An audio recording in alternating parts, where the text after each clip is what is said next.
Good morning and welcome to Equipment Remarketing. Today we're taking a look at a 2016 Freightliner M2 106. Folks, this is a beautiful truck. Only 90,000 miles. Has a Cummins ISL. Has aluminum rims all the way around. Brand new tires on the front. Brand new brakes and drums on the front. As we come around here, you can see how clean this unit is. It's beautiful underneath. Brand new straps, refurbed ratchets, back to the rear tires. Got new tires and a couple of 90% on aluminum rims.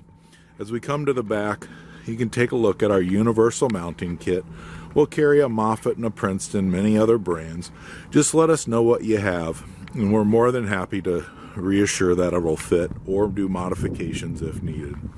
This is a 24 by 102 wood bed with side rail, aluminum rims all the way around, 54,000 GVW, brand new buyer's toolbox, dual aluminum tanks, 50-gallon a piece at 100-gallon capacity.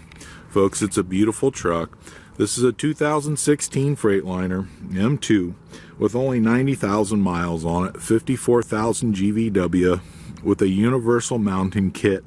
Bed size is 24 by 102 and it is a wood bed. Take a look at our website, 99lifts.com. Give us a call at 260-238-4998. More than happy to speak with you about equipment that we have available for sale. Thank you for your time.